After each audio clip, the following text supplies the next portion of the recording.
Hello students, आज हम पढ़ेंगे कवि केदारनाथ अग्रवाल की कविता चंद्रगहना से लौटती बेर। इसमें कवि चंद्रगहना नामक स्थान से होकर आया है और रास्ते में जब उसे खेत खलियान दिखते हैं तो उसकी सुंदरता उसे अपनी ओर आकर्षित कर लेती है।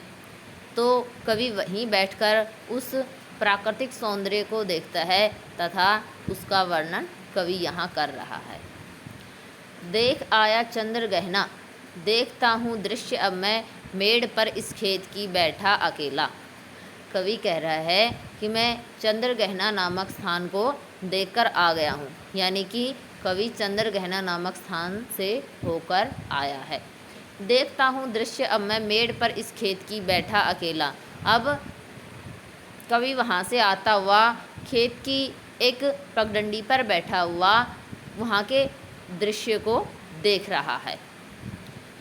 कवि क्या देख रहा है? एक बित्ते के बराबर यह हरा ठिगना चना, बांधे मुरेठा शीस पर छोटे गुलाबी फूल का सजकर खड़ा है। कवि वहाँ का दृश्य देखता है। खेत के बाहर जो डांड है, खेत की जो पगडंडी है, उसके ऊपर बैठकर कवि उस दृश्य को देखता है। कवि क्या देख रहा है कि एक बित्ते के बराबर, बित्ता मतलब होता है बालिसत, जिसको हम अपनी देसी भाषा में बोलते हैं बिलांद, यानी कि हरा ठिगना। ठिगना का अर्थ होता है छोटे कद का, कि यह एक बालिसत के बराबर जो छोटे कद का हरा चना खड़ा है। बांधे मुरेठा शीस पर, उसने अपने शीस पर, अपने सिर पर छोटे गुलाबी फूलों की पगड़ी बांध कर रखी है और वो सजकर खड़ा है। कवि ने यहाँ जो हरे चने के ऊपर गुलाबी रंग के जो फूल आए हुए हैं, उसमें कवि ने हरे चने की गुलाबी पगड़ी के रूप में कल्पना की है और ऐसा माना है जैसे वो धुल्ले की तरह से पगड़ी बांध कर खड़ा है। तो उसके लिए कवि कह रहा है कि यह एक बालिसत के बराबर हरा छोटे कद का जो चना खड़ा है, उसने अपने सिर पर गुलाबी रंग की पगड़ी बांध रखी है और वो सजकर खड़ा है। पास ही मिलकर उगी है बीच में अलसी हठीली, और उस चने के पास में ही खेत के बीच में अलसी की पेड़ उगाया है, अठीली, और वो जिद्दी है। जिद्दी इसलिए कि वो बिना उगाए ही सभी पेड़ों के बीच में अपने आप ही उगकर आ गई है। देह की पतली, कमर की है लचीली, और जो अलसी का पेड़ होता है वो पतला होता है और हवा के साथ लचकता है, हिलता है। नीले फूले फूल को सिर पर चढ़ाकर कह रही है, जो छुए यह दूं हृदय का दान उसको।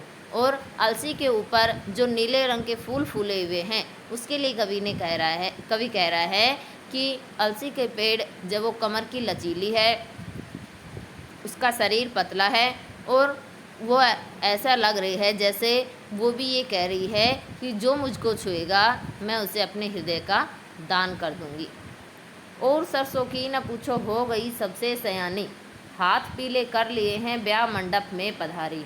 और कवि सरसों के बारे में कह रहा है कि जो सरसों के ऊपर पीले फूल आ गए हैं, उसके लिए कवि कह रहा है कि सरसों की ना पूछो, वो सियानी हो गई, बड़ी हो गई है। जिस तरह से लड़की बड़ी हो जाती है, समझदार हो जाती है, तो उसकी शादी की तैयारी होती है, उसी तरह से कवि कह रहा है कि सरसों पर जो पीले फूल आ गए हैं, वो ऐसा लगता है जैसे वो समझदार हो गई है और उसने अपने हाथ पीले करके शादी के मंडप में बैठी है।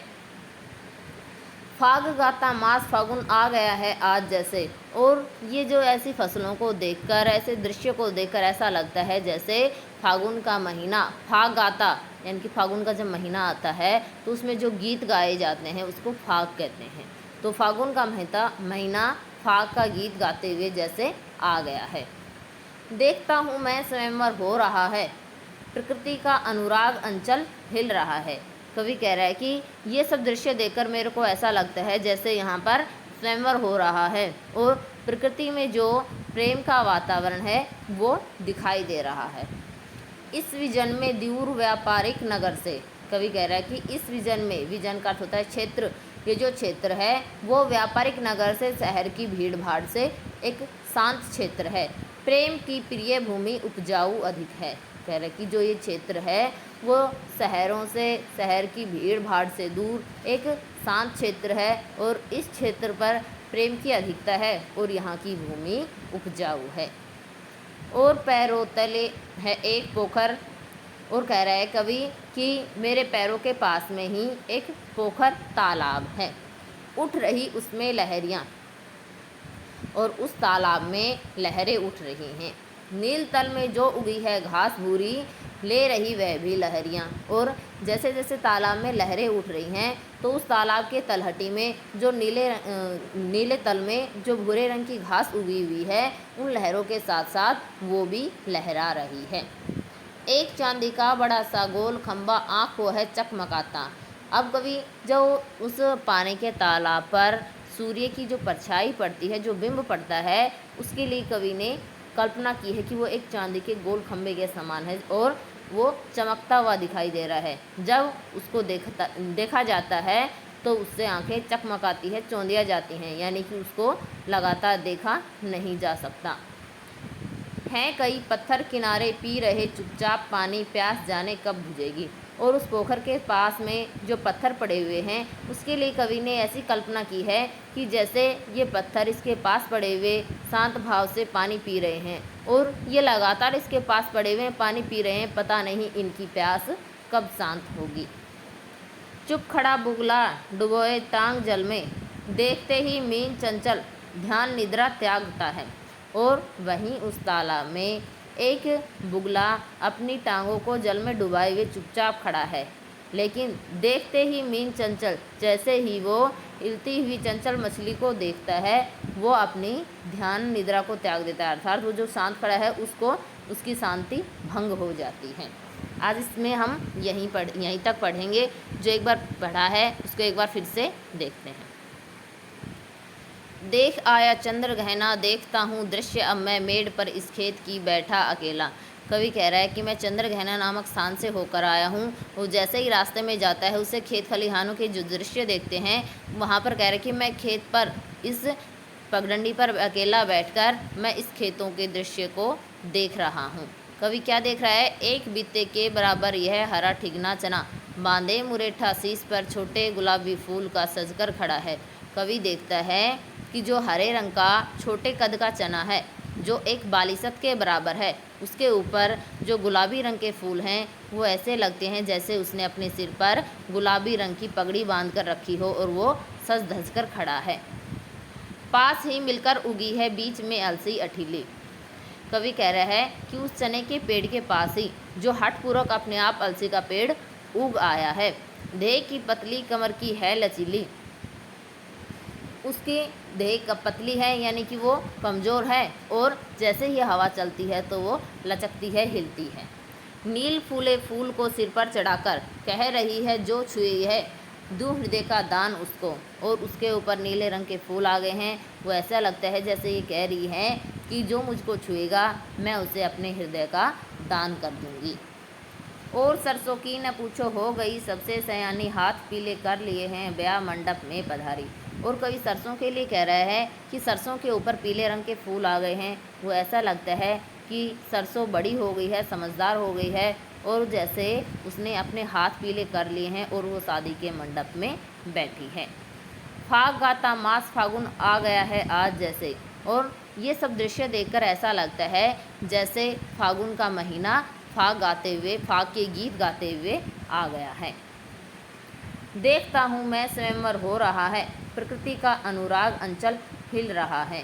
कवि कह रहा है कि ये सब दृश्य देखकर मेरे को ऐसा लगता है कि प्रकृति में प्रेम की कितनी अधिकता है, कितना अधिक प्रेम है और जैसे यहाँ पर स्वयंवर का दृश्य उपस्थित हो रहा है।